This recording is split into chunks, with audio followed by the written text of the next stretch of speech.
dele nós refletimos Jesus em nossa vida. Amém? Eu parei ontem, eu até pedi para você repetir os 3 tipos de temor, né? E nós falamos que existe o temor medo, culposo, temor religioso e o temor reverencial.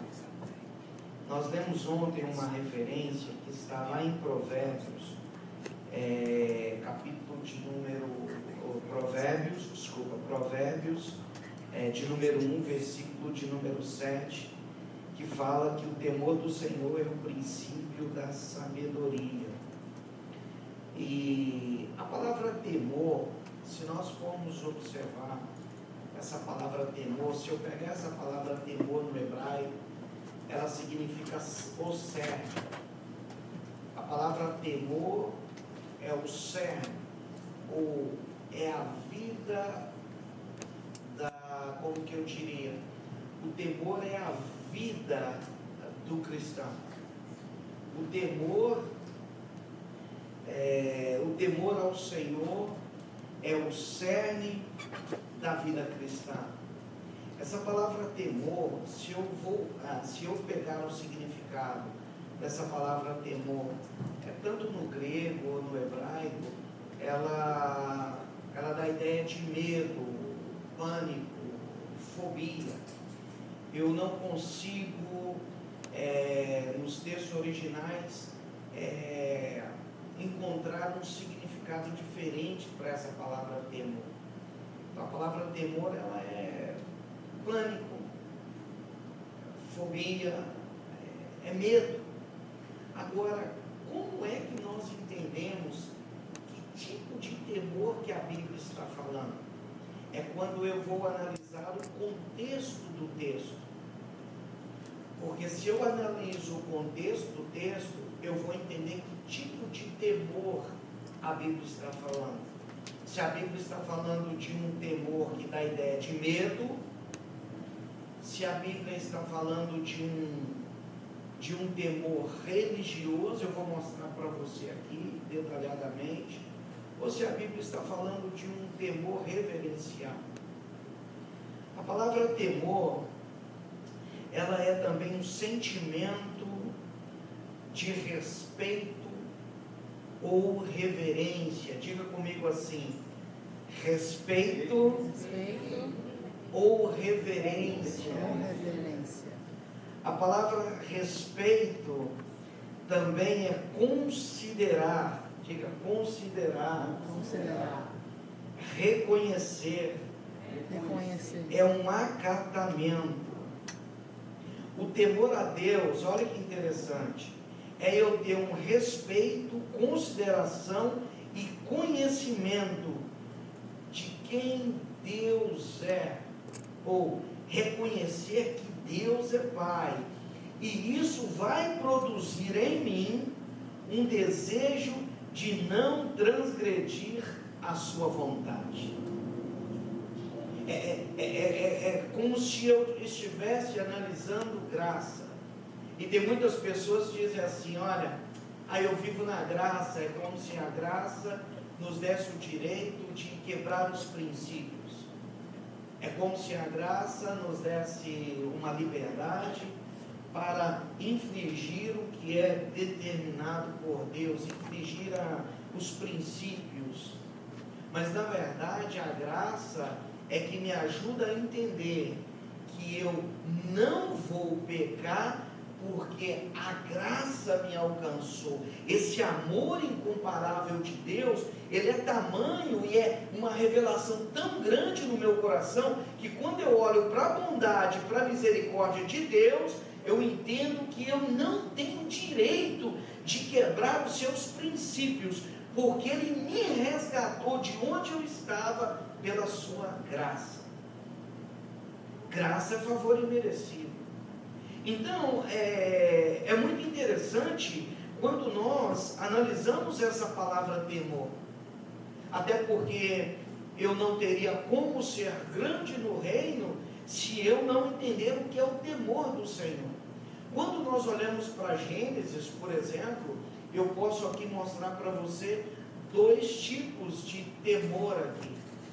Quando Adão ele peca, ele quebra um princípio de autoridade espiritual, e ontem eu compartilhei com você, eu disse que pecar é errar o alvo.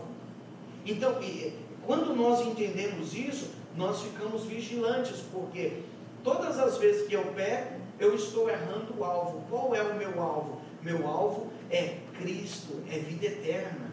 Quando eu entendo isso, eu falo, quando eu peco, eu estou errando o meu alvo. E que alvo é esse? Eu caminho em rumo a uma eternidade com o Senhor. Quando o homem ele quebra o princípio de autoridade, ele peca, lá no Gênesis, o Adão, o texto é muito interessante, que quando Deus vem ter com ele, a Bíblia diz que ele se esconde. E ele diz, olha, quando ouvi a sua voz, eu tive medo, não é assim? E eu me escondi, porque eu entendo que eu estou nu. E Deus pergunta, mas quem disse para você? Você comeu do fruto da árvore que não deveria ter comido. Agora, interessante que Deus vinha ter com ele. Deus tinha esse relacionamento. Deus não criou o homem para estar separado. E quando o homem peca aqui, acontece aqui uma separação. Eu disse ontem que desorganizou tudo. E aí você vai ver que acontece aqui dois tipos de morte: morte física e morte espiritual. Por que morte espiritual? Porque a palavra morte também, ela significa separação. Quando nós morremos, o que acontece? Acontece uma separação entre corpo, alma e espírito. Aí eu costumo dizer assim, quando a pessoa vai ficando velhinho, ele vai ficando assim, sim ou não? Não é? E aí a gente olha e fala assim, olha, você viu aquela tiazinha ou aquele tiozinho? Parece que ele está ficando pequenininho, não é assim que a gente fala? Foi ficando velho e vai ficando pequeno, não é assim que a gente fala? Mas na verdade, o que acontece ali, à medida que nós vamos avançando em idade e nós estamos nos aproximando dessa separação, dessa morte, o que acontece? A terra começa a pedir de volta o que é dela, e a tendência é se voltar. Por quê? Porque a terra vai pegar de volta o que é dela. É a separação. O que é da terra vai voltar para a terra. O que é de Deus vai para Deus, que é uma vida que nós chamamos vida zoe, ou vida no nosso espírito. O espírito volta para Deus. Agora a alma, ela tem um caminho, ou ela vai viver a eternidade com o Senhor, ou não. É por isso que nós lutamos todos os dias para salvar a nossa alma. Isso é separação, isso é morte. Agora, o texto bíblico diz que Adão, ele se escondeu, e ele disse assim, eu tenho medo, eu estava com medo, e eu me escondi. Aqui nós podemos identificar aqui o temor, medo,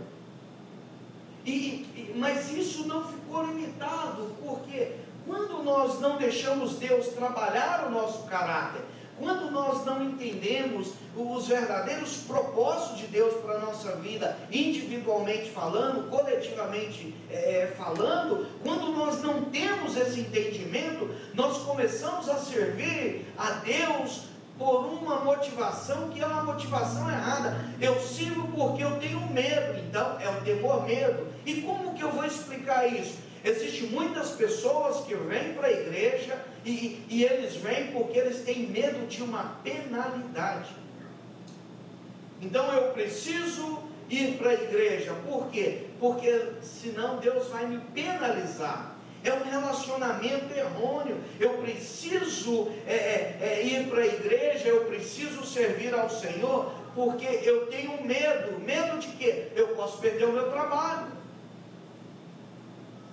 Eu tenho medo de ter um problema lá na minha casa com o filho. Eu tenho medo de perder um filho para as drogas, para o álcool. Eu tenho medo que minha filha entre em um casamento que não vai ser bom.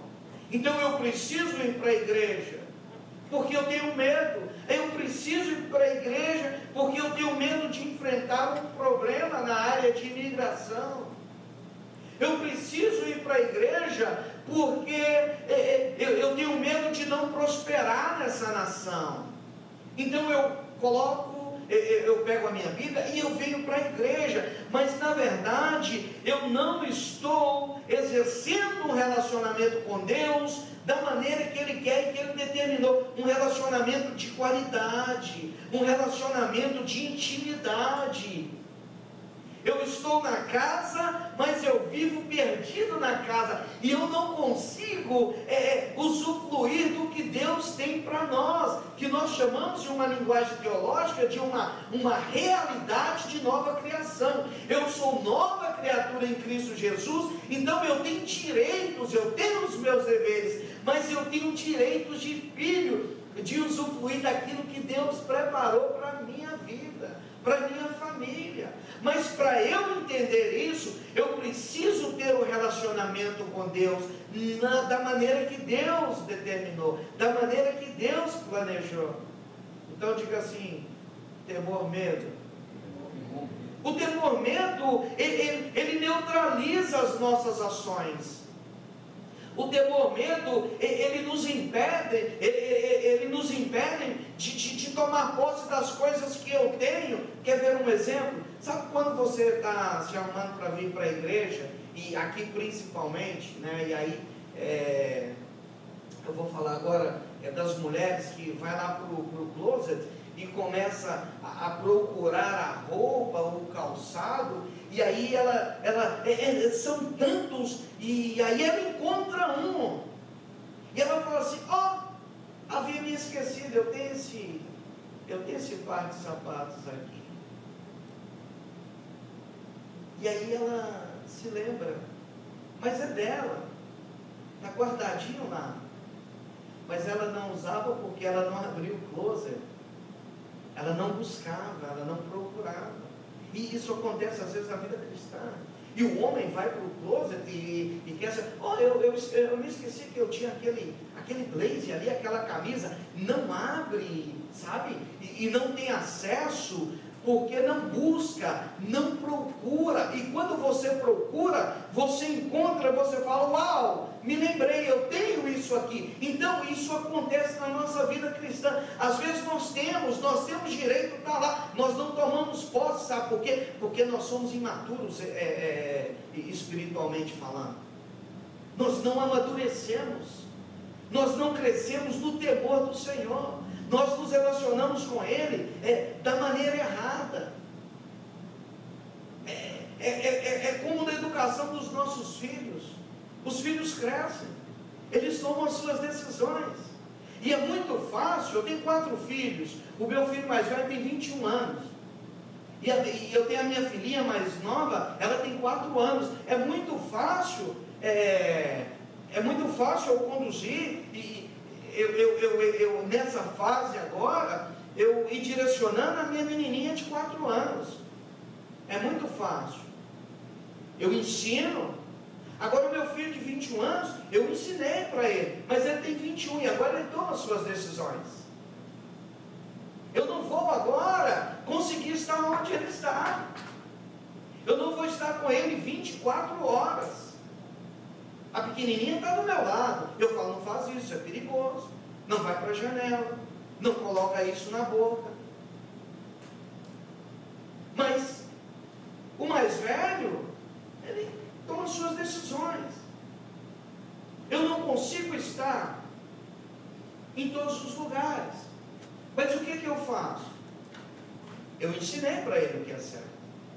Agora eu digo para ele assim: olha, não faça porque você tem medo de uma penalidade. Não faça porque você tem respeito pelo seu pai. Será que você está comigo? Eu não vou vigiar você, mas você precisa fazer ou não fazer determinada coisa, é por respeito, não por medo. Você não precisa ter medo. Não precisa ter medo de mim. É o que eu ensino para os meus filhos. Então Deus, Ele vê tudo que nós fazemos. Mas nós não fazemos, ou fazemos algo, não é porque eu não posso fazer ou não fazer, não é porque eu tenho medo. É porque esse relacionamento é um relacionamento de respeito. Então, esse é um temor medo. É um temor que neutraliza. É um temor que se estabelece com limites. E o maior problema é que às vezes nós estamos anos e anos na igreja e nós não entendemos isso. Nós não entendemos quais são os meus direitos de filho. E aí eu não me relaciono da maneira correta. Eu não posso ser grande no reino se eu não entender primeiro que o temor do Senhor é o cerne da vida cristã. Existem lugares que nós estaremos, e aí a esposa não vai me ver, o esposo não vai ver a esposa, o pastor não vê, mas eu preciso entender que Deus está vendo em tudo que eu faço e não faço, é porque Deus tem um trono estabelecido no meu coração. Aleluia. Tudo que eu faço e não faço é porque eu tenho um entendimento do que é graça de Deus na minha vida. E essa maravilhosa graça que me resgatou de onde eu estava, não com base no que eu tinha, porque eu não tinha nada, mas com base no que Deus preparou para mim e para a sua vida. Então, quando eu entendo isso, eu digo assim: olha, Senhor, estabelece um trono no meu coração. Tu és o Senhor da minha vida. Isso é entendimento de temor do Senhor. Agora, eu não posso servir a Deus pensando que Deus é um motorista. Nada contra motorista de caminhão, mas você já viu como é que esses motoristas de carreta aqui nos Estados Unidos, os caras têm uma cara de bravo e tudo grande, e quando ele desce do caminhão, dá uma fechada num cara desse, ele desce do caminhão com um taco de beisebol desse tamanho assim, e você fica assustado. Então tem gente que olha para Deus como se Deus fosse aquele cara bravo e está com um taco de beisebol para bater e quebrar suas pernas, e fica olhando, apontando. Não. Deus quer um relacionamento conosco. Não relacionamento de medo. Não é assim. Agora, existe também o temor religioso. O Adão, ele fica com medo. E o Adão agora, ele mostra uma postura religiosa. Sabe por quê? Porque ele diz assim: olha, eu vi que estava nu, e aí eu fiz umas vestes para cobrir a minha nudez. E Deus diz: mas eu preciso te ensinar uma coisa. E a Bíblia diz que Deus, ele mata o animal e ele tira a pele e ele faz vestes para o homem, sim ou não? Deus está dando uma lição. Deus está dizendo assim: olha, nós precisamos consertar nós dois, mas esse conserto não é da sua maneira, mas é da minha maneira. Você não consegue encobrir a sua nudez, você não consegue fazer algo baseado no que você pode fazer. Você só pode reaproximar, mas é com base naquilo que eu vou fazer por você. Então o religioso, o temor religioso, as pessoas que são religiosos, e são duas linhas assim, são muito tênues, muito próximos, e nós precisamos acordar para essa realidade, porque o religioso é aquele que faz uma coisa, mas sem ter entendimento. Ele não entende que ele faz porque todo mundo faz. Eu faço porque o meu vizinho faz, eu vou porque o meu vizinho vai. Então ele está na casa, mas ele não consegue fazer algo com um verdadeiro entendimento. Isso não é um relacionamento saudável. Nós chamamos de relacionamento religioso é aquele que pega tudo e ele coloca sobre as pessoas, e nem ele mesmo consegue viver aquilo que às vezes ele determina, e isso vai fazendo com que eles vivam uma vida aprisionada. Eles não conseguem, sabe, se deslanchar, não conseguem avançar, porque é religioso. Então é muito dolorido quando a pessoa fica anos e anos e ele não consegue ter essa libertação. Aqui o Adão, ele está falando assim: olha, eu vou resolver da minha maneira, e essa postura às vezes das pessoas é querer resolver a situação com Deus, fugindo de Deus, ou da maneira dele. Não, eu resolvo. Não, nós não resolvemos da nossa maneira. O caminho é nos dobrar diante do Senhor e reconhecer que nós somos falhos, que nós erramos, que nós somos limitados, mas nós caímos nos pés de Jesus e reconhecemos que nós somos dependentes dele. O caminho é eu me aproximar, eu correr para Deus e dizer: olha, eu preciso da sua misericórdia. Eu preciso reconhecer. Mas se eu sou religioso, não, eu sou o cara, né? Tem gente que parece ser o vice-Jesus, e aí ele fala em todo mundo, né? Se nós tivéssemos tempo de falar tudo o que precisávamos falar, e eu disse ontem que isso aqui é um pano de fundo, isso é muito mais profundo do que nós imaginamos. Então as pessoas, eles apontam. O religioso, ele implica com tudo, sabe? Mas no seu interior, Jesus ainda não estabeleceu um trono, porque quando nós olhamos mais para as pessoas que nós olhamos para nós precisamos acordar e falar: uau, não começa aqui. Eu preciso olhar para mim, eu preciso entender que eu tenho as minhas limitações. Eu sou limitado. Eu preciso estar ligado no mundo espiritual, ser guiado pelo Espírito, porque se eu der um vacilo, eu sei que eu posso ter um problema, eu vou errar o alvo. Então, infelizmente, nós precisamos aprender que esse relacionamento não é um relacionamento que impõe medo, não é um relacionamento religioso. E o maior problema, e eu disse aqui ontem, não se limita, o problema do homem com Deus não se limita naquilo que nós fazemos, mas naquilo que nós somos. E nós precisamos dessa transformação interior, nós precisamos crescer espiritualmente e deixar Deus fazer o que Deus quer fazer nas nossas vidas. Nós precisamos crescer, amadurecer. Nós não temos mais tempo. Nós precisamos pedir a Deus a revelação, para Ele nos ajudar a entender quais são as nossas habilidades, o que eu posso fazer para ajudar no crescimento, no estabelecimento do reino. Eu preciso me aproximar da liderança e falar: olha, eu preciso ser útil, eu quero fazer alguma coisa. Isso é crescimento espiritual, isso é maturidade espiritual, isso é o relacionamento que nós precisamos buscar. Agora, existe também o relacionamento aqui, ou o temor reverencial a Deus. Esse é maravilhoso. Quer ver um exemplo? Noé. A pergunta que eu tenho para você: por que você acha que Noé construiu a arca? Porque Noé ficou com medo do dilúvio? Ou Noé foi obediente a Deus? O que você acha? Oi? Noé construiu a arca porque ele foi obediente a Deus. Noé não construiu a arca porque ele ficou com medo do dilúvio. Isso se chama temor reverencial.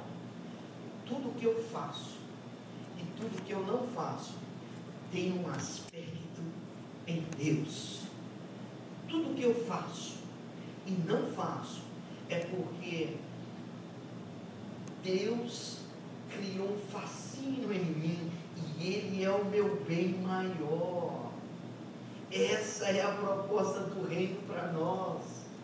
é esse temor. Eu não poderia avançar aqui no que nós estamos tratando se eu não entender o que é temor a Deus. Nós precisamos acordar e viver essa realidade, colocar em prática isso. Eu tenho um temor reverencial a Deus, e a minha vida é uma vida de reverência a Deus. E aí eu posso abrir leques aqui. Começa desde a maneira, a motivação em cultuar a Deus. Se é um temor reverencial a Deus, e se eu caminho para ser grande no reino, a minha motivação aqui, a minha motivação em estar aqui, independente do que eu faço, ou se eu venho para cultuar, ou se eu desenvolvo alguma coisa na casa de Deus, qual é a motivação? Temor reverencial a Deus é ter um trono estabelecido.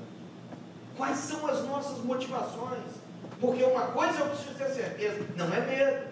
Outra coisa, não é porque eu sou um religioso, porque o religioso, ele não consegue fazer ele não consegue criar essa ponte entre o homem e Deus. A palavra religioso é uma palavra que tem origem no latim, que é religarem, que quer dizer ligar o homem a Deus. Mas presta atenção, o religioso ele não faz isso. O significado da palavra é muito bom, mas o religioso ele consegue afastar as pessoas de Deus, porque ele não sabe mostrar e ensinar o relacionamento, que é o relacionamento reverencial a Deus. Então, quais são as minhas motivações? O que me motiva? E se eu for olhar o desejo da minha alma não quer mesmo. A minha alma não quer vir para cá. A minha alma não quer participar de um seminário. A minha alma não quer ouvir a palavra. A minha alma é birrenta. A minha alma procura problema nas pessoas. A minha alma quer colocar a culpa em alguém para eu não poder estar servindo ao Senhor. É por isso que nós temos que ser homens e mulheres espirituais. É por isso que nós temos que andar e ser guiados pelo Espírito de Deus que habita em nós. Nós temos que... É por isso que eu disse, vai mexer conosco.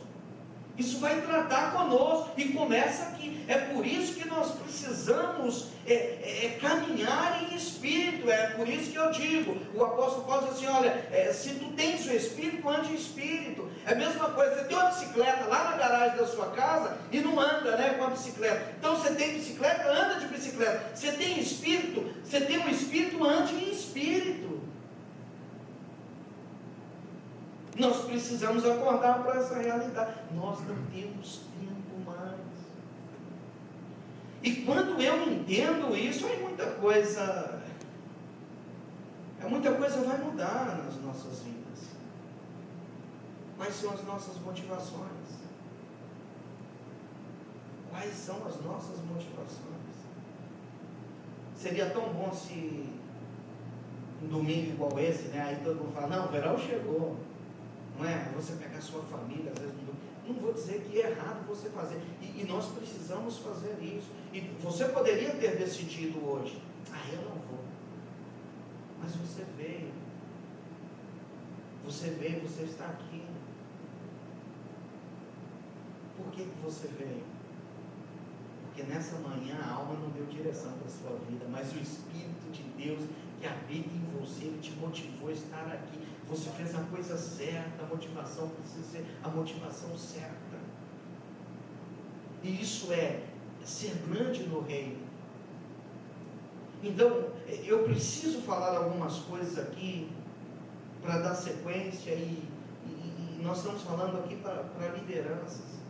Nós estamos vivendo hoje, infelizmente, o que eu estou dizendo aqui são observações que eu quero fazer aqui. Nós vivemos hoje, infelizmente, de uma maneira geral, uma vida relaxada espiritualmente. Nós estamos vendo pessoas usarem do que tem como ministério, eles criam uma plataforma e usam isso para pecar. É uma falta de compromisso no casamento. O cara tem uma mulher, o cara se casa e ele não consegue honrar a esposa, e ele fica de olho em outra mais nova, e o cara ele não consegue valorizar a família. Eu estou falando de liderança que não tem caráter, não entende o que é temor reverencial a Deus. Eu sei que está gravando, mas eu preciso dizer isso. pessoas que têm dons maravilhosos, têm habilidades, mas não tem caráter. Deixa eu dizer para você uma coisa: o caráter é uma coisa, e dom é outro. O dom, ele ajuda a abrir portas, mas o que presta atenção no que eu vou dizer para você, você nunca vai esquecer isso. O que sustenta, presta atenção, o que sustenta o dom é o caráter. O caráter é a base do dom. Não adianta eu ter um dom e ter um caráter deformado. Existem pessoas que não conseguem hoje, ele não consegue olhar para uma irmã com aquele sentimento de irmã, mas ele tem um olhar e tem um sentimento malicioso no seu coração. Não tem caráter, não sabe o que é temor a Deus. Tem pessoas nas igrejas hoje, eu estou dizendo aqui, eu estou falando, o nosso assunto é como ser grande no reino. Você não pode pegar o celular, porque está cheio de pornografia. E eu disse que hoje o negócio ia apertar. Não tem caráter, e é diferente de dom. Tem que ficar com o celular cheio de senha, sabe por quê? Porque está com a vida toda atolada da pornografia. Isso nos separa de Deus. Deus não tem compromisso com esse tipo de caráter. Não consegue ter uma conversa saudável no meio onde está, porque só fala coisas que não edificam. Falta de temor a Deus. E aí eu falo para os homens, e eu falo também hoje para as mulheres. Hoje, às vezes, presta atenção que eu vou dizer para você. Existe às vezes conversações entre mulheres que nós somos homens, nós temos que nos afastar, porque fala mais besteira do que o homem. E expõe. Eu vejo pessoas às vezes conversando, e eu não estou falando lá não, eu falo às vezes na igreja. Expondo o seu relacionamento, o que acontece em quatro paredes, falta de caráter. Não tem caráter, eu estou falando, dom é uma coisa, caráter é outra. E não adianta, de tudo que se tem ouvido, o fim é teme a Deus, guarde os seus mandamentos, esse é o dever de todo homem. E Deus, ele vai trazer à tona, e ele vai julgar as boas e as más obras. Não adianta eu subir aqui e trazer uma palavra e eu não deixar Deus trabalhar no meu caráter. Uma coisa é você talvez ter uma habilidade para falar, mas a questão é, será eu preciso viver aquilo que eu estou falando com você? Então nós estamos vivendo dias hoje, não tem respeito. E nós, pastor Gabriel, nós estamos abrindo, olha, perdão, eu vou dizer uma coisa aqui, a coisa está muito frouxa. Eu estou falando para a liderança. Não honra, sabe? É uma bagunça. Falta de temor a Deus. Falta de temor reverencial a Deus. Eu não consigo ser grande no reino se eu não entender que o temor do Senhor, ele é o cerne da vida cristã. E ninguém precisa viver sendo vigiado. Deus não entra no livre-arbítrio. Deus mostrou, olha, esse é o caminho da vida e o caminho da morte. Agora nós temos essa capacidade de decidir, eu faço ou não faço, eu quero ou não quero, eu posso ou não posso. Por quê? Porque eu tenho o temor do Senhor no meu coração. Então nós precisamos acordar para essa realidade. Motivação. Até quando, sabe, às vezes eu fico observando, isso não é aqui, isso é para os meus lados lá, mas às vezes eu fico observando aquele momento do louvor, aquele momento de adoração, e às vezes o grupo de louvor está aqui, e uma voz maravilhosa, e a gente vê que as pessoas estão cheias de Deus, e aquela coisa mais gostosa, sabe, e você vê que Deus quer fazer grandes coisas, e aí você olha para as pessoas, eles precisam ser incentivados a adorar.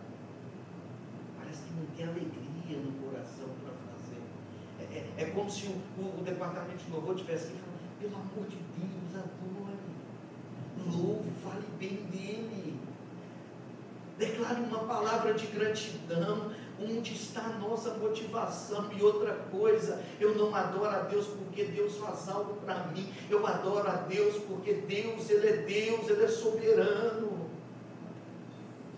Eu adoro a Deus porque Deus, Ele é criador dos céus e da terra, e Deus me deu fôlego de vida. Se Deus não fez algo, ou se Deus não deu algo, não tem problema, Ele continua sendo Deus, e eu vou adorar a Deus, independente de circunstâncias, porque Ele é Deus, Ele é tudo que eu preciso. Então a minha motivação, a minha adoração, ela não começa aqui, também não termina. A minha adoração, ela começa lá na minha casa, quando eu começo a me preparar com alegria no coração, para vir para a casa do Senhor. O salmista diz assim: alegrei-me quando me disseram, vamos à casa do Senhor. Ele está dizendo assim, pastor, olha, o meu coração saltou dentro de mim de alegria, porque eu vou para a casa do Senhor. Nós precisamos vir para a casa do Senhor com alegria no coração, com prazer, e adorar ao Senhor. E quando nós fazemos isso, olha, e o diabo fica batendo, o diabo sabe onde ele bate, ele vai batendo e batendo e batendo, ele quer neutralizar nossas forças. E quando você levanta a cabeça e fala, independente de situação, eu vou para a casa do Senhor, você neutraliza uma ação maligna contra a sua vida. Ele entende que independente de qualquer coisa, Ele não vai tirar a adoração da sua boca. Oh, aleluia! Ele não vai impedir você de adorar ao Senhor. Isso é temor reverencial a Deus. Será que você pode dizer aleluia? Aleluia. Será que você pode dizer um glória a Deus? Aleluia. Oh, aleluia. Eu sinto a presença do Senhor. Você sabia que a palavra aleluia é uma palavra universal?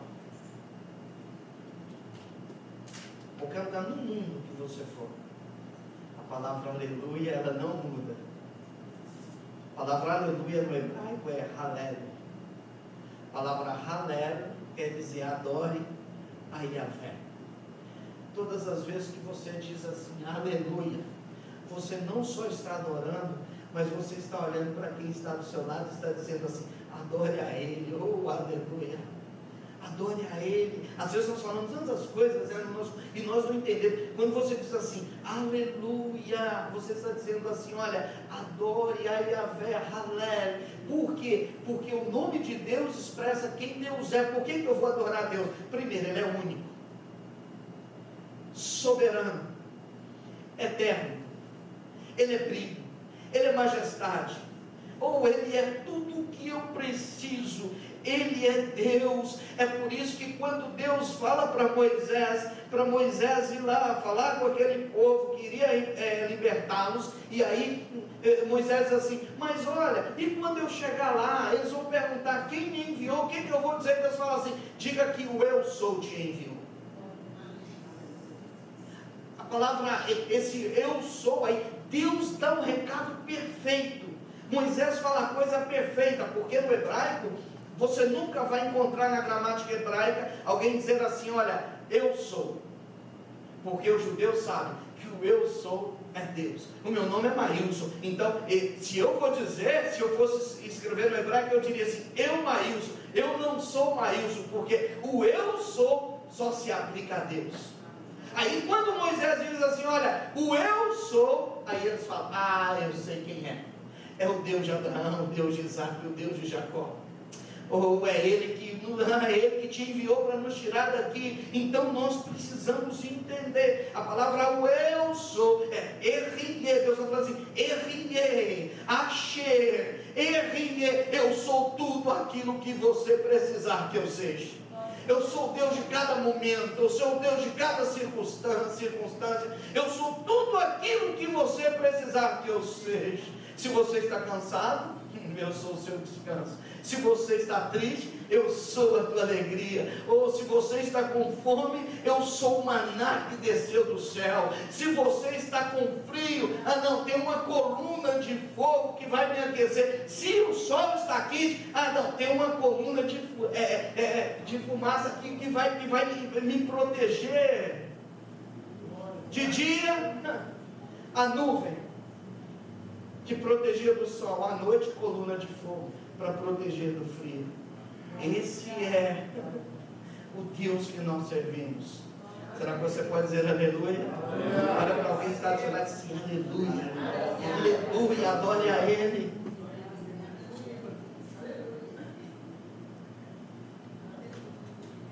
Eu separei algumas referências bíblicas aqui. São muitas e eu nem passei para ela. Mas depois eu posso passar e ela pode compartilhar com vocês no grupo. Presta atenção. Malaquias 4:2 diz que o temor do Senhor ele traz justiça. Provérbios 10:7 diz que o temor do Senhor ele nos faz ser sábios. Provérbios 10:7 diz que o temor do Senhor ele traz sabedoria. Provérbios 14:26 diz que o temor do Senhor traz segurança. Provérbios 14:27 e Salmo 128, versículo de número 1 até o versículo de número 6 diz que o temor do Senhor traz vida longa. Será que você pode dizer amém? Amém. Provérbios 16, versículo de número 6 e Provérbios de número 8, versículo de número 13 diz que o temor do Senhor ele traz preservação para as nossas vidas. Provérbios capítulo de número 29, versículo de número 23 diz que o temor do Senhor traz satisfação. Oh, aleluia! Isso é a palavra do Senhor. Agora Provérbios 22, versículo de número 4 diz assim, que o temor do Senhor ele traz honra. Você quer ser honrado? Teme a Deus, teme a Deus, leve Deus a sério. Deus está onde Ele é levado a sério. Provérbios 23:17. Essa aí você vai gostar. Diz que o temor do Senhor ele traz vitória. Aleluia. Salmo 128, versículo de número 2 diz que o temor do Senhor ele traz felicidade. Salmo de número 25, versículo de número 12 diz que o temor do Senhor ele dá direção. Oh, aleluia. Salmo de número 25, versículo de número 14 diz que o temor do Senhor ele traz revelação da palavra e dos planos do Senhor aí para os pregadores. É o temor do Senhor. Salmo de número 31, versículo de número 19, e Eclesiastes capítulo de número 8, versículo de número 12, diz que o temor do Senhor, ele atrai a bondade de Deus para as nossas vidas. Oh, aleluia. Salmo de número 33, versículo de número 18, diz que o temor do Senhor, ele traz proteção divina. Sabe que você pode adorar a Ele? Aleluia. Salmo de número 103, versículo de número 11, diz que o temor do Senhor, ele traz o amor de Deus. Olha, Salmo de número 103, versículo de número 13, ele diz que o temor do Senhor, ele traz o perdão de Deus. Salmo de número 145, versículo de número 19, o temor do Senhor, ele traz a resposta da oração. Aleluia. O temor do Senhor, diga comigo, eu não tenho temor mesmo. Diga, eu não tenho temor mesmo. Deixa o mundo espiritual ouvir. Eu não tenho temor religioso, eu não sou religioso, mas eu tenho um temor reverencial a Deus. Eu entendo o que é isso, é temor reverencial a Deus. Salmo de número 147, versículo de número 11, diz que o temor do Senhor, meu Deus, aleluia, o temor do Senhor, Ele coloca a graça diante de Deus. A graça vem primeiro. Olha, Salmo de número 112, versículo de número 1 e 3, diz que o temor do Senhor, ele traz a bênção de Deus sobre nossas vidas. Eu poderia dar mais referências aqui. É o temor do Senhor. É o temor do Senhor. Amém. Aleluia. Agora eu quero vamos para o nosso QG aqui, se você puder colocar para nós, Mateus capítulo de número 5.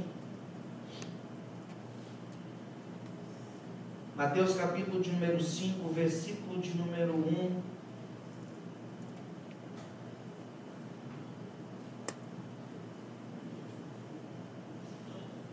versículo de número 1, até o versículo de número 12. Vamos ler juntos? Amém? Amém. Consegue? Eu não consigo. Acho que eu estou precisando de óculos, mas eu vou ficar aqui, ó. Você acha? Então nós vamos ler juntos. Amém? E Jesus, vendo a multidão,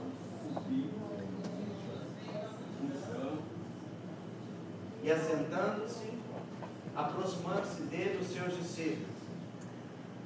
Eu vou economizar minha voz, você vai ler para nós. Bem-aventurados os pobres em espírito, porque deles é o reino dos céus. Bem-aventurados os que choram, porque eles serão consolados. Bem-aventurados os mansos, porque eles serão restaurados. Bem-aventurados os que têm fome e sede de justiça, porque eles serão amados. Bem-aventurados os misericordiosos, porque eles alcançarão misericórdia. Bem-aventurados os humildes de coração, porque eles verão a Deus. Bem-aventurados os pacificadores, porque eles serão chamados filhos de Deus. Bem-aventurados que sofrem perseguição por causa da justiça, porque dele é o reino dos céus. Bem-aventurados sois vós, quando vos injuriarem e perseguirem, e disserem mal da vossa calúnia. Exaltai e alegrai-vos, porque ele é o vosso galardão nos céus.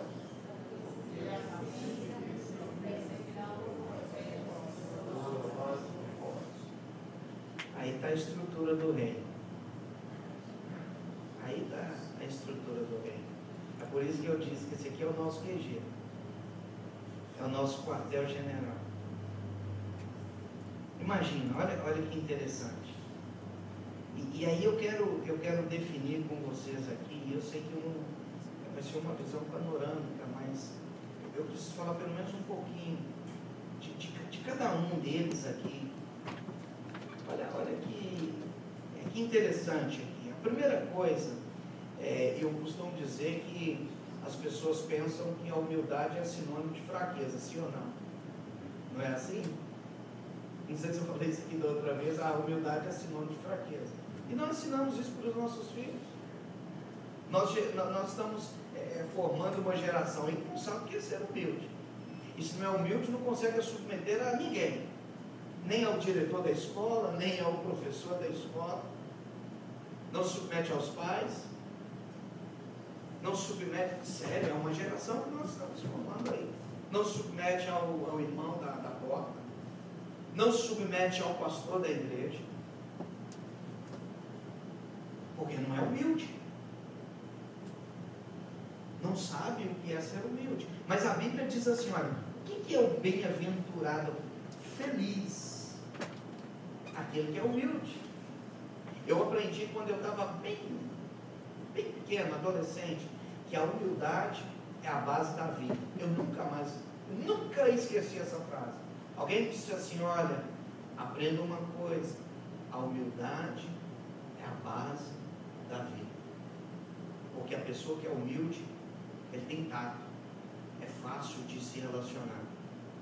E sabe o que eu descobri? Eu li um livro um tempo atrás, que é o estilo de liderança de Jesus. Eu recomendo. E nesse livro, eu li uma coisa muito interessante, que os homens mais prósperos nessa nação, quem tem mais dinheiro, não são os mais inteligentes. Os homens mais ricos dessa nação não são os mais inteligentes. Os mais prósperos não são mais inteligentes, mas são as pessoas que são fáceis de relacionamento, são os mais humildes. A humildade é a base da vida. A humildade nos faz ser grande no reino. Humildade não é sinônimo de fraqueza. Então vamos definir aqui. A palavra humilde aqui, ela tem origem no grego, né? Se eu for pegar aqui a origem dela no grego, significa ser despido, ou falir, não financeiramente, mas do que é ruim nas nossas vidas.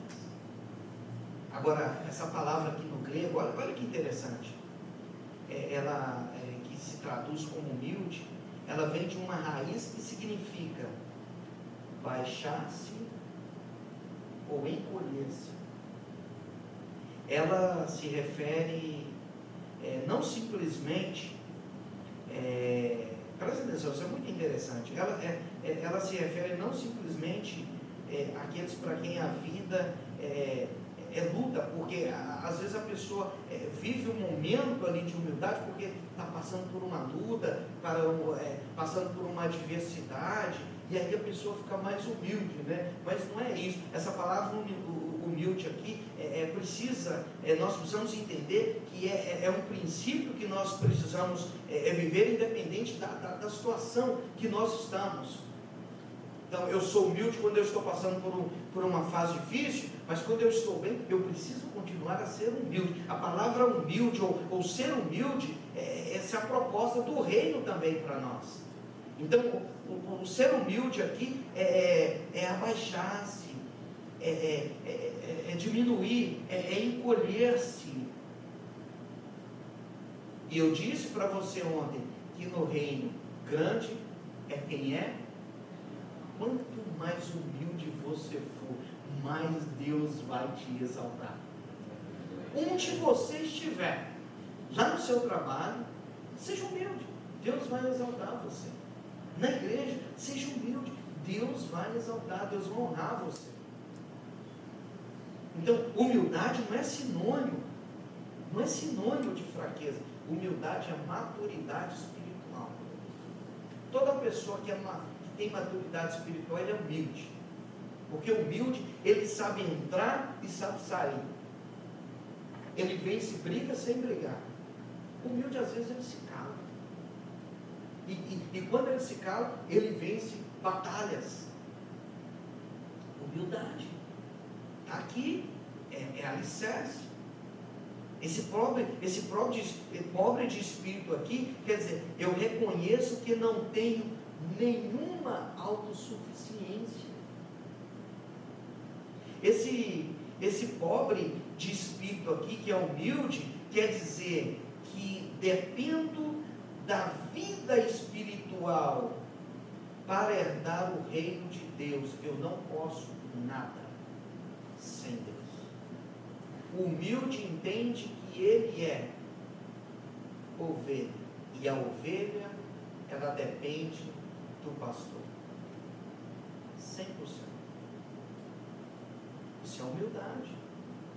Então tem gente que não quer depender de Deus em nada. Aí você pergunta assim, mas e Deus? Eu falo, aqui, rapaz, Deus é meu trabalho. Já ouvi dizer isso. Alguém mais aqui já ouviu? Deus é minhas 70 horas que eu faço por semana. Já ouvi dizer. Irmãos, nós precisamos trabalhar assim. Agora não adianta, se eu não dependo do Senhor. Porque o princípio de prosperidade chama, sabe o quê? Ter Jesus como Senhor da minha vida. O texto, o Salmo de número 23, começa assim: o Senhor é meu pastor e nada me faltará. O texto hebraico diz assim: Adonai Roi, e ele não me faltará. O Senhor é pastor e ele não me falta. E se Deus não me falta, todas as coisas são acrescentadas. Mas primeiro é entender que eu dependo do Senhor. Isso é humildade. Isso é ser humilde. O Senhor, e aí começa, porque o Senhor é curios, o Senhor é dono. É tão gostoso falar do Salmo de número 23. Eu acho que foi aqui que eu falei uma vez. Salmo de número 23 está em todo lugar. É o mais traduzido, do que João 3,16. Na rodoviária, nos bares. Não é assim? No caminhão, como que fala? No para-choque do caminhão, o Senhor é meu pastor e nada me faltará. Sim ou não? Tudo quanto é lugar, em bairro, em rodoviária, todo lugar que você vai. Aqui a gente manda, né, de ônibus, né? Mas no Brasil, está lá, o Senhor é meu pastor. Mas não entendem, porque começa com o Senhor é puro, é dono absoluto. Ele é meu dono e ele não me falta, porque o dono cuida. É o Senhor. E aí quando você vai olhar, e eu estou falando de humildade, só entende isso quem é ovelha, tá? Eu vou falar uma coisa aqui, bode não entende essas coisas. Bode não entende. Ovelha chora. Ovelha não pega. E aí outro dia, né, vou falar bem baixinho. Uma apresentação na igreja. Cara, eu tinha ovelhinha, todo pé. Aí alguém você mais assim, só tem que ver assim, não. A questão virando ovelhas, né? Porque ovelha chora, ovelha ela é dependente. Você sabia que a ovelha ela não tem uma visão normal? A ovelha ela é o animal mais dependente. A ovelha não tem como ferramenta de defesa os dentes, sabe por quê? Porque os dentes da ovelha eles são cerrados. A ovelha não vai morder outro animal. A ovelha ela não consegue se defender. As garras não são ferramentas de defesa, porque a ovelha ela não tem garras. Por que o Salmo número 23 diz assim, leva-me por águas tranquilas? Você sabe por quê? Porque a ovelha ela não bebe água, em água corrente, ela tem medo do barulho das águas. A ovelha só vai beber água se você levar ela para beber água em águas tranquilas. Dependência. E só depende quem é humilde. Só reconhece limitações quem é humilde. Nós precisamos de Deus e nós precisamos das pessoas. Nós não somos um jogo gospel. Nós caminhamos juntos. Humildade. Humildade nos faz ser grandes no reino. Humildade é entender que eu não posso, eu não tenho, eu não sou, mas eu posso todas as coisas naquele que me fortalece. Nós estamos tratando aqui como ser grande no reino, e essa palavra não é para você, essa palavra é para nós. Essa palavra começa aqui, ó. Humildade. Você sabia que, sabe por quê? Aí, se você vai pegar agora, se você for lá na internet, você vai ver assim, olha, você vai ver assim, a foto de um pastor, aí você vê um pastor com uma ovelha no ombro, ou às vezes você vê o pastor com um cajado e tem um gancho assim. Para que é aquele cajado? Aquele cajado é para bater no lobo e tirar a ovelha do buraco. Ela depende do pastor. Mas nós precisamos entender isso. Vem tirar alguém aqui. O pastor dá de cajado. Assim é Jesus. Então, e aí você vê, porque às vezes, presta atenção, às vezes a ovelha fica inquieta. Ela fica inquieta, ela fica desesperada. E eu vou falar para você por quê. E aí o pastor, às vezes, ele tem que pegar a ovelha e colocar. Você sabe quantos quilos pesa uma ovelha? Se eu for falar de um macho aqui na idade adulta, se é um animal de não boa genética, ele chega a pesar 96 a 120 quilos. E aí o pastor ele coloca aquele animal pesado, e ele sai caminhando com ele ali, sabe por quê? Porque ele está com um problema. E eu vou te falar qual é o problema. Agora, eu estou falando de uma fêmea. Agora, um animal macho, ele chega a pesar 150 quilos. E aí, é por isso que nós ouvimos muito assim, e talvez até já pregamos antes, e aí a gente diz assim, olha, mas o pastor ele quebrava a perna da ovelha e colocava ela para ela, porque ela estava inquieta. Não, ele não colocava, ele não quebrava a perna dela, porque se ele quebrasse a perna dela, ele tinha que andar com 150 quilos nas costas, naquele solo escaldante do deserto. Você sabe por que ele colocava ela às vezes nas costas? Sabe por quê? Porque no período de inverno, no período da seca, no período de mais escassez, era o período que ela mais precisava do pastor. Sabe por quê? Porque no período de inverno, no Oriente Médio, sabe o que acontecia? Quando a ovelha começa a ter secreção, aí vem, lá no Brasil a gente chama de mosca azul, né? É o varinjeira, não é isso? ele vem e bota uma lava na secreção, e a lava ela sobe para a cabeça da ovelha, e a ovelha começa a bater a cabeça, e bate, e ela ia morrer, porque aquela lava começa a incomodar, porque está dentro da cabeça dela, e a ovelha começa a bater, e ela vai batendo, então o pastor tem que pegar e colocar ela no ombro, para servir como refrigério de alma ali. Agora, sabe o que é o interessante? O pastor, ele sabe que vai acontecer isso no período de inverno, e aí antes que isso aconteça, ele pega a ovelha, e ele mergulha a cabeça da ovelha dentro de um balde de azeite. Por aí, sabe o que acontece? Quando a mosca vem, tem azeite na cabeça, aí ela foge, porque, oh aleluia, onde tem azeite, não sei se você está entendendo, o azeite na vida do cristão, o azeite na nossa vida é a presença do Espírito de Deus, e onde tem a presença do Espírito de Deus, oh aleluia, onde tem a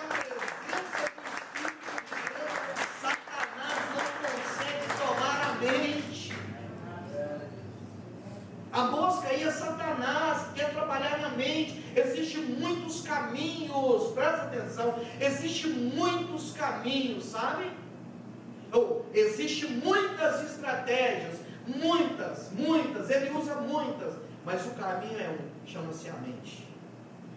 É por isso que Efésios assim, para você ter o capacete da salvação, na armadura de um soldado, nos tempos bíblicos, o que era mais trabalhado, mais bonito, que mais brilhava o capacete, porque onde o soldado chegava, o capacete refletia aquele brilho, e nós refletimos o brilho do sal. Se tem azeite, se tem a presença, o diabo não pode. Se tem unção, o diabo não pode. É por isso que nós temos que ser cheios do Espírito de Deus. Agora, para entender isso, eu preciso ser humilde. Diga comigo, humilde. Eu preciso ser humilde. A humildade é a base da vida. Começa a fazer isso. Começa a treinar. Nós vamos treinar nossa alma. Às vezes nos calamos, às vezes não damos a resposta. Quer ver Davi? Quando Davi, eu estava ouvindo alguém dizer outro dia, estava até pregando, eu achei interessante que a Bíblia diz que quando Davi ele quer enfrentar o gigante, aí o seu irmão diz assim, seu presunçoso, eu vejo maldade no seu coração. E aí a Bíblia diz que Davi não respondeu, ele se vira, e ele vai e vence, porque o humilde, ele vence sempre. Eu vou falar de novo, o humilde, ele vence sempre. Humildade não é sinônimo de fraqueza, humildade é maturidade espiritual, humildade nos faz ser grandes no reino, humildade é base, é a base, é o princípio do reino. Quantos estão comigo? Amém. Bem-aventurados que choram.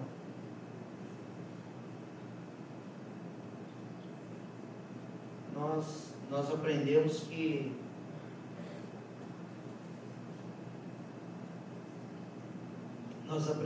que chorar também, principalmente para o homem, né? Chorar é fraqueza, não é isso? Não é assim? Mas o texto bíblico diz, olha, bem-aventurados que choram.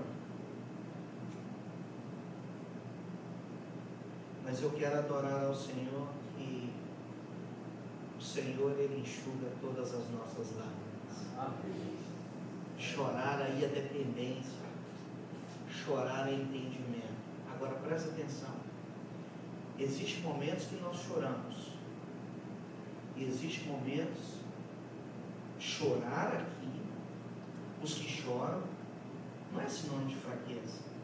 Esse chorar aqui não é, nem sempre é tristeza. Esse chorar aqui é algo muito nobre. Esse chorar aqui, olha, se você for olhar Isaías 61, 1 a 2, tem uma referência. Jesus simplesmente diz, olha, presta atenção numa coisa. É interessante que quando o povo está indo cativo para Babilônia, tem um momento que Deus fala assim, olha, contém a sua voz de choro. há galardão para o seu futuro. Esses que choram aqui, se você for analisar, não tem tempo de quebrar a palavra, sabe? Esse chorar aqui é um choro de dependência, é um choro que, mesmo você às vezes sofrendo perseguição, mas você entende que a vitória vem do Senhor. Agora, o interessante é que quando nós estamos chorando, qual que é a tendência de quem está chorando? Às vezes nós temos mania de colocar a cabeça no meio das pernas, sim ou não? Para chorar, principalmente mulher. Senta, não é assim? Chorar nós podemos. Bem-aventurado é o que chora. Mas nós temos que aprender a chorar olhando para cima, porque Ele enxugará todas as nossas lágrimas. Esse chorar aqui é ser grande no reino. Esse chorar aqui é dizer que eu sou dependente. Sabe? Porque, presta atenção, Jesus ele não nos abandona. Jesus ele está conosco. Quando Jesus ele é assunto ao céu, ele fala, olha, e antes disso ele diz assim, olha, eu vou, mas eu mando o Consolador. Eu estou enviando o Consolador. Então nós nunca estaremos sozinhos. Nós choramos às vezes porque nós estamos enfrentando adversidades. Choramos às vezes por tristeza, mas Ele está ali, é Ele que enxuga as nossas lágrimas. Chore, mas chore nos pés do Senhor. Isso é sinal de dependência. E eu não consigo separar. Se eu for falar de todas as outras aqui, falando de todas as outras, bem-aventurança aqui, todas elas têm uma conexão com a humildade. Não se separa. A humildade é a base da vida. Isso precisa cair no nosso coração. Nós precisamos ensinar isso para os nossos filhos. E eu digo para você, talvez eu seja o Abraão aqui da igreja, né? Tem 4 filhos. E eu conheço o temperamento de todos eles. Eu sei qual é o mais humilde. Eu tenho o mais velho que é sanguíneo. Eu tenho a minha filha, eu já fiz o teste de temperamento com todo mundo. A pequenininha eu estou estudando, que ela tem 4 anos. Na época de 19 anos eu sei que ela é colérica. Aí parece um rolo compressor, tem que ficar, sabe? Aí eu tenho o Efraim, ele é melancólico. Então o que eu falo para o Mailcinho, eu não posso falar para ele, porque senão eu perco ele.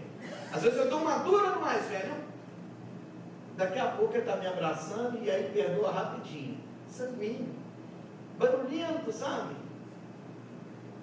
Agora eu tenho que ficar cuidando da menina, porque ela quando chega assim, ela dá uma olhada, eu falo, não, calma, porque não é assim, você não é mãe, né? Você é filha. Você não é a dona da casa. Porque o colérico tem essa habilidade, né? Ele chega e organiza, e ele tem essa habilidade para liderar. E ela quer liderar. Falou, opa, tranquilo. Aqui você é filha, você não é a dona da casa. E aí, o meu filho de 12 anos, ele é melancólico. E se eu falar para ele do jeito que eu falo para o que é sanguíneo, aí eu perco ele. Ele corre para o bar, ele vai ficar uma semana sem falar comigo. Não come. Então, são coisas que nós precisamos aprender, e dentro desse temperamento aí, eu vou ensinando para eles a serem humildes. E quem enfrenta mais isso é o colérico, porque o colérico é um apóstolo Paulo, né? É aquele que chega assim, bota para quebrar, mas depois, quando é tratado, aí ele reconhece. Olha, eu estava pensando aqui, convém levar o João Marcos, né? Vamos levar ele com nós, porque quem, presta atenção, o nosso temperamento, ele é nato. O nosso temperamento é nosso, Deus deu, Deus não vai mudar, mas existe uma coisa que nós podemos fazer, nós precisamos deixar o Espírito de Deus melhorar o nosso temperamento. Todo temperamento é bom. O sanguíneo é uma bênção, porque o sanguíneo, esse evento que está aqui, eu tenho certeza que o sanguíneo foi o que mais falou. Lá na nossa igreja vai ter um seminário, e o sanguíneo fala mesmo, sabe, ele chega, sabe que é o sanguíneo que chegou, vai ter um café lá, vamos lá e tal. Ele fala, o sanguíneo tem essa habilidade, ele é aquela pessoa que chega e marca a presença. Tem um lado ruim? Tem, mas tem um lado bom. O que precisa ser melhorado? Porque o sanguíneo, ele bota pilha em todo mundo, mas ele mesmo não faz.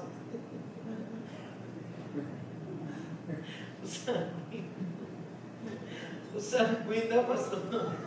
O sanguíneo, ele fala, vai ter, tem, mas o que você vai fazer? Ah, ele morre, ele não faz. Mas o sanguíneo é uma bênção.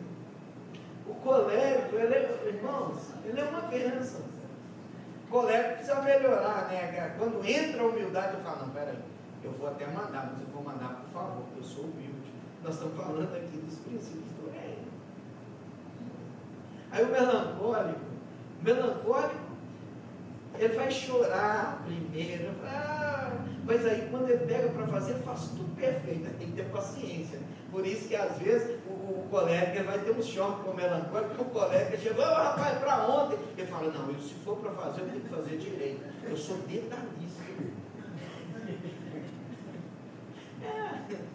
É assim. Mas o que vai melhorar nos temperamentos? A humildade.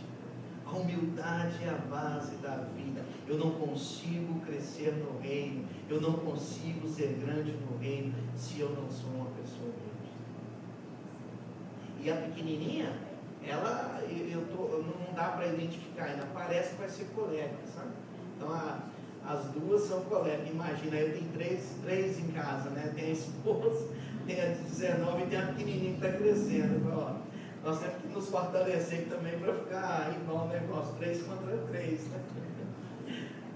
Então isso é a nossa vida de família, vida cristã. Nós precisamos deixar Deus trabalhar isso em nós, e nós precisamos trabalhar isso nos nossos filhos, porque os nossos filhos, eles vão alcançar sucesso, e a humildade vai fazer toda a diferença. Se não não consegue, não dá. Chega, precisamos ajudar eles entenderem que lá no trabalho, eles vão ouvir não. Nem tudo vai ser da maneira que ele sonhou, né? Que ele esperava. Ah, mas me formei. Não tem problema, vai ter choque. E como que você vai vencer isso? Com a humildade. É a expressão que Deus está na sua vida. Não é ser tapete.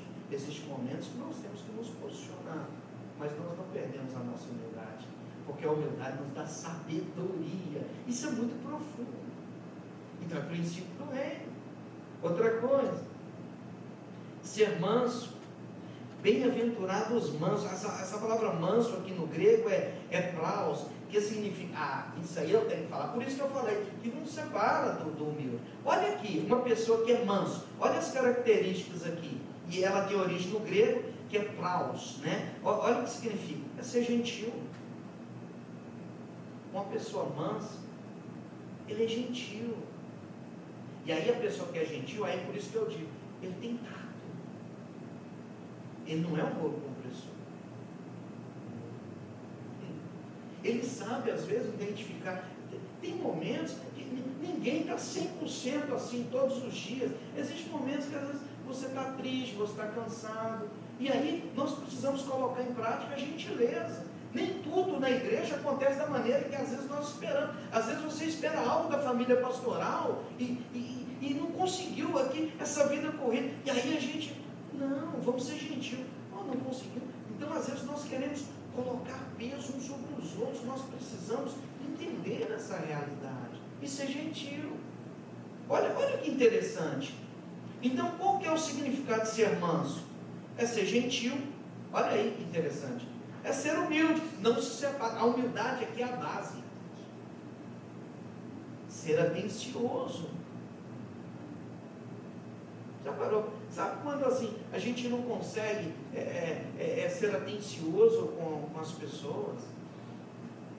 Às vezes a pessoa está falando uma coisa e você não está nem aí, não interessa o que a pessoa está falando. Talvez é um momento que a pessoa precisa se abrir ali com você, compartilhar algo que vai fazer ela ficar melhor. E aí você não dá atenção.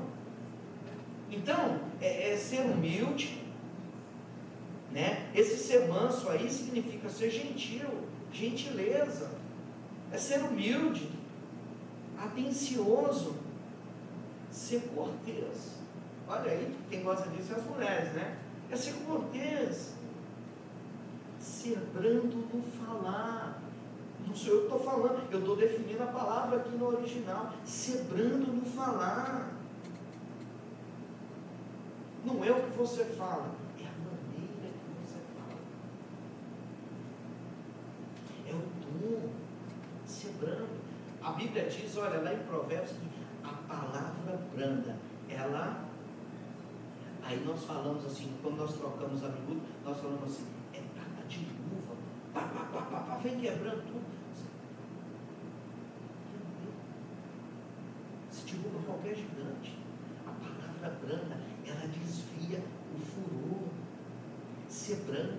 Aí tem gente que diz assim, eu sou assim mesmo, eu sou franco mesmo. Nem sempre a franqueza é boa. A franqueza, presta atenção, quando nós usamos a nossa franqueza da maneira errada e na hora errada, ela passa a ser falta de educação. Uma pessoa que é educada, nem sempre ele é franco.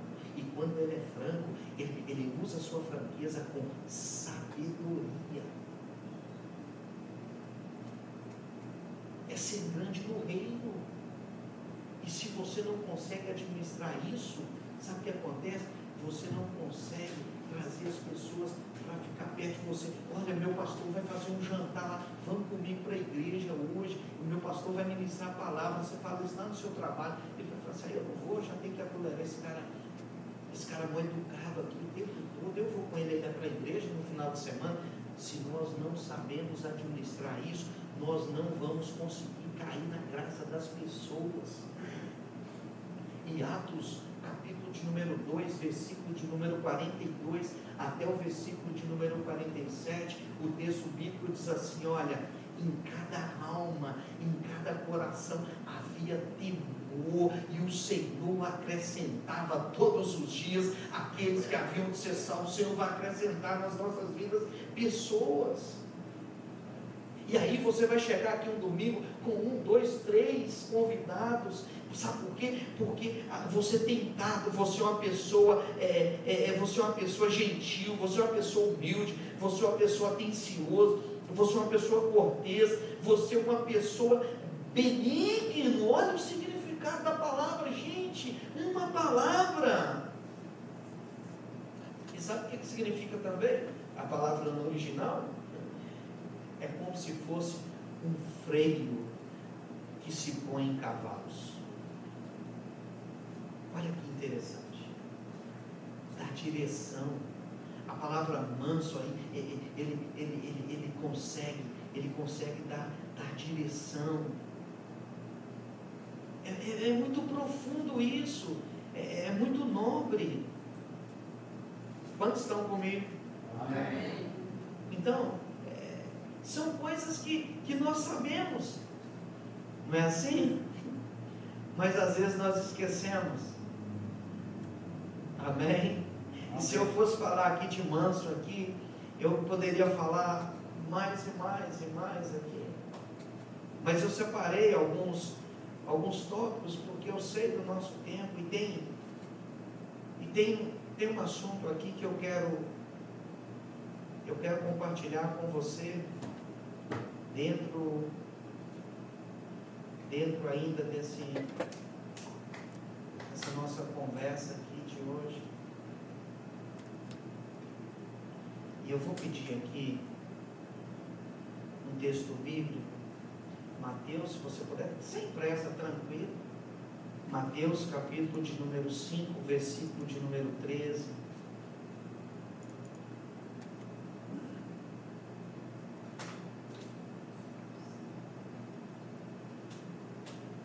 Vamos ler juntos? Vós sois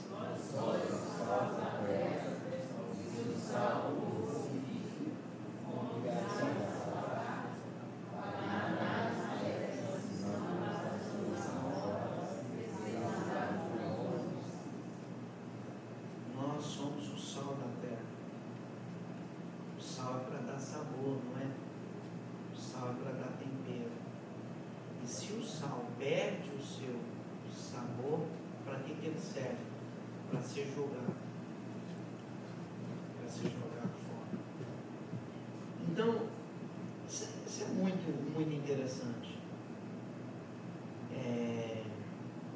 das coisas que nós precisamos entender é que aqui nesse mundo, e às vezes nossa mente está limitada, porque aqui nós temos um relacionamento, né? Um relacionamento temporário, às vezes, com pessoas, né? A gente se limita nisso. Agora, nós precisamos entender que Deus estabeleceu um relacionamento que é um relacionamento eterno, não é algo temporário. E nós vamos nos encontrar também agora. O tempo que nós estamos aqui, que nós estamos semeando aqui, nós precisamos entender que eu preciso ser útil aqui. Eu preciso ser cada dia melhor, sim ou não? Eu preciso ter uma influência boa aqui. Isso é ser grande no reino. Então aqui eu separei, para nós encerrarmos, nesses 5 minutos aqui, eu separei algumas características aqui. Se você vai pegar, por exemplo, o sal, características do sal. O sal, ele serve para quê? Para preservar. Sim ou não? O sal, ele preserva. Lembra quando a gente não tinha geladeira, né? E eu amo fazer isso até hoje, tá? Você não tinha geladeira quando nós não tínhamos geladeira. Aí você pegava aquela maçã de peito, né? Aquela carne bonita, e você metia sal naquilo ali e deixava. Por quê? Porque o sal é para preservar, né? Está quase na hora do almoço. Aí depois, quando tirava aquele sal e fazia aquela carne de lata e misturava com a carne de porco, aquela banha, hein? Quem se lembra aí? Eu sou metido aí para a cozinha também. Eu amo fazer uma comida para um amigo, para a família. De vez em quando eu arrisco, sabe? Mas o sal ele preserva, não é assim? O sal, ele traz conservação. A Bíblia diz que nós somos o sal. Olha, o sal, ele traz tempero, ele traz sabor na medida certa.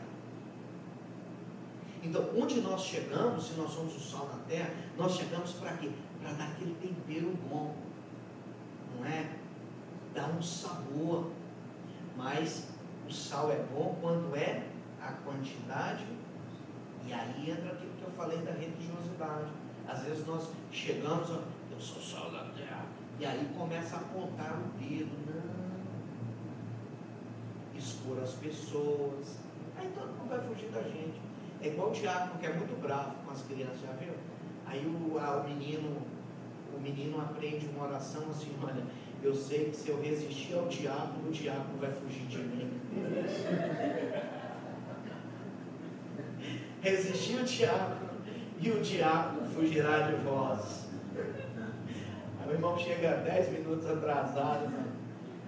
Bate no relógio, aí está todo mundo, o cara está chegando assim, bem, sabe, pisando o algodão para o pastor não ver. Aí o diácono lá na porta, 5 minutos atrasado, você não tem compromisso não, rapaz? Aí no outro dia vai passar pelos fundos, pensar que eu sei que aqui ninguém faz isso. Nós precisamos fazer tudo com sabedoria. Tem que ser a quantidade certinha. Não dá para comer sem sal, sim ou não? Mas se ficar muito salgado, a gente vai beber muita água aí. Então, o tempero, nós precisamos ser temperados. Nós somos o que dá tempero, o que sabe de uma coisa? Sabe por que Deus ainda não fez muita coisa ainda? Sabe por quê? Porque a igreja ainda está na terra. O Senhor não fez, porque Deus ainda tem uma referência.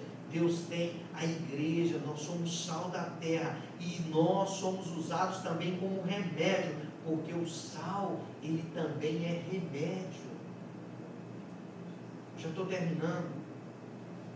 O sal, ele é símbolo também de purificação.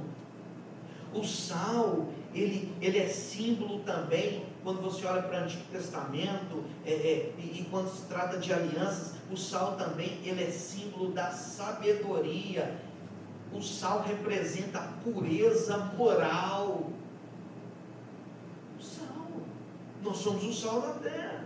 Se você for ver no Velho Testamento, lá em Números 18, 19, você vai ver qual é o papel do sal aqui. Então, nós somos o sal e nós somos a luz. O que a luz faz? A luz, ela ilumina. É muito fácil eu ser luz aqui, agora eu preciso ser luz lá fora, porque a luz, ela brilha na escuridão. Se aqui é os domingos, é super nice, that's so easy. Mas lá fora, aí eu preciso ser luz, porque a luz, ela traz a claridade. A luz, ela ilumina e ela brilha na escuridão. A luz, você não tem como esconder a luz. Onde nós estamos, as pessoas têm que olhar para nós e reconhecer que nós somos luz. Nós temos um brilho. Isso é ser luz. Agora presta atenção, a luz não fala, sim ou não?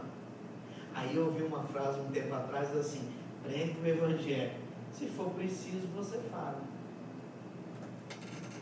Porque existem momentos que nós temos que pregar com a nossa postura, nós temos que pregar com a nossa vida. Tem um livro que diz assim: olha, em teus passos, o que faria Jesus? Tem coisa que nós vamos ensinar para as pessoas, não é falando, mas é fazendo. Isso é ser grande no reino. Não é falando, é fazendo. E aí as pessoas olham e falam assim: uau, alguém já ouviu uma frase assim: eu não sabia que ainda tinha pessoa boa no mundo. Estou surpreso. Aí eu ouvi uma pessoa dizendo isso e falou assim: rapaz, como que você fez isso? Eu ouvi duas pessoas. Eu falei assim: não, é só ser justo.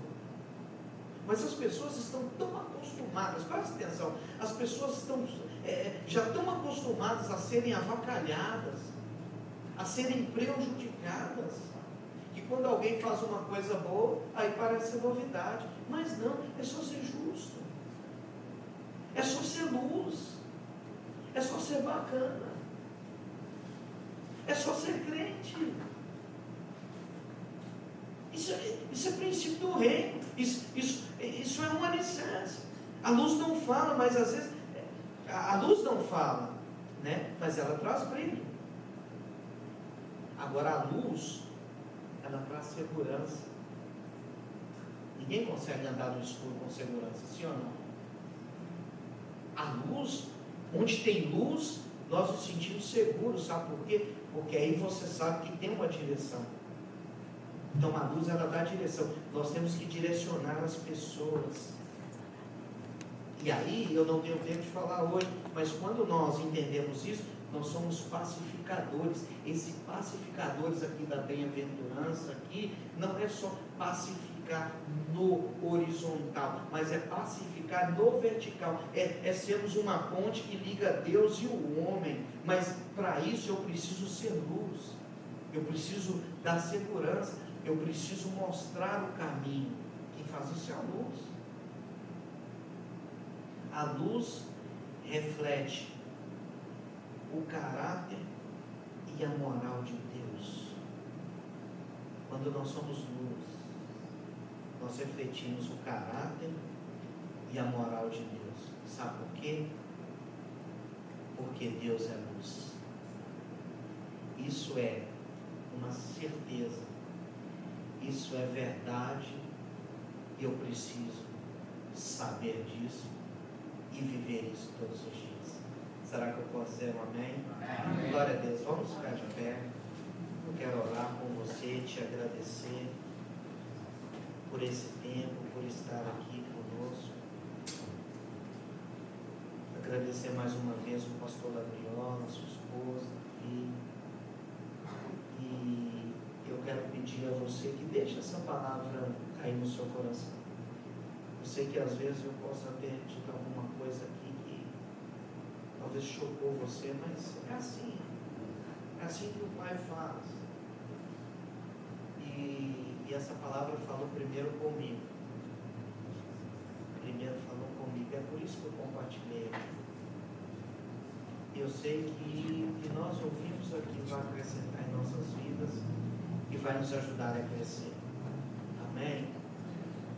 Deixa eu orar por você. Senhor, nós somos gratos a Ti por este momento. Nós somos gratos a Ti por essa palavra. Nós somos gratos ao Senhor porque o Senhor nos ajuda a entender quem nós somos. Aqui nós aprendemos nessa manhã o que nós devemos fazer, o que nós não devemos fazer. Nós aprendemos aqui o que nós somos, o que nós podemos e o que nós não podemos. Nós aprendemos aqui que nós refletimos a Tua moral e o Teu caráter. Nós aprendemos aqui que o temor do Senhor é o cerne da vida cristã. Nós aprendemos aqui que o pecado é errar o alvo. Nós aprendemos aqui, Senhor, que nós somos alcançados pela Tua maravilhosa graça. Nós aprendemos aqui que o Senhor preparou para nós, o Senhor deu um projeto de vida eterna.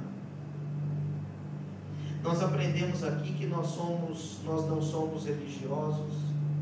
Nós aprendemos aqui que nós não servimos ao Senhor por medo. Nós aprendemos aqui que nós servimos ao Senhor por um temor reverencial. Nós aprendemos aqui que esse temor reverencial é porque nós demos liberdade para o Senhor estabelecer um trono no nosso coração. Nós aprendemos aqui nessa manhã que a nossa motivação em estar na Tua casa não é o que o Senhor faz, porque nem sempre o Senhor vai fazer aquilo que nós pedimos, porque os pensamentos do Senhor não são pensamentos de mal e de paz, porque nós não sabemos pedir. Então a nossa motivação em estar aqui é nós entendemos que o Senhor é Deus, e eterna é a Sua bondade, e a Tua misericórdia ela dura de geração em geração. Nós aprendemos aqui que nós temos que valorizar, Senhor, a esposa, o esposo, que nós temos que respeitá-los. Nós aprendemos aqui que nós precisamos doutrinar os nossos filhos e ensinar os nossos filhos a serem homens e mulheres humildes. Nós aprendemos aqui que o caminho não é o que nós traçamos, mas é o que o Senhor planejou. O véu se abriu de alto a baixo. A graça não começa de baixo para cima, mas a graça começa do céu. Oh, aleluia. Nós aprendemos aqui que o céu é a nossa referência. O céu é o nosso GPS. Nós aprendemos aqui que nós não somos homens e mulheres almáticos. Quem domina, quem dá direção não é nossa alma, mas quem dá direção é o Teu Espírito, porque nós andamos em Espírito. Nós aprendemos aqui que o Senhor é digno de toda honra, toda glória e todo louvor. Nós aprendemos aqui que a humildade é a base da vida. E a minha oração nessa manhã é que o Senhor não deixe essa palavra sair do nosso coração. Que nós possamos viver esse princípio que é: escondi a Tua palavra no meu coração para não pecar contra Ti. Que nós possamos viver a realidade que é de tudo o que se tem ouvido. Nós ouvimos tantas coisas aqui nessa manhã, tantas coisas que nós ouvimos, de tudo que se tem ouvido, a suma é, o fim é: teme a Deus, reverencie a Deus e guarde os seus mandamentos. Aleluia. E eu deixo uma palavra aqui para você. A Bíblia diz assim, olha: uma vez Deus disse, duas vezes eu ouvi, que Deus tem todo o poder. Uma vez eu ouvi aqui, a outra vez é o coração. Uma vez Deus disse, duas vezes eu ouvi que Deus tem todo o poder.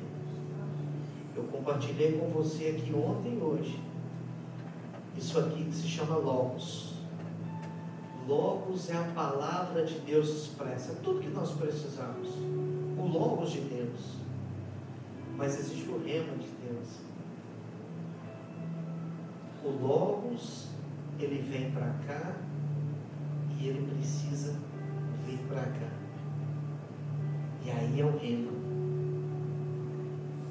O Logos vem para cá, mas não fica aqui. Ele vem para cá. Uma vez Deus disse, 2 vezes eu ouvi que Deus tem todo o poder. Aleluia. Eu sinto a presença dele aqui. Senhor, muito obrigado. Nós te agradecemos por tudo, Senhor.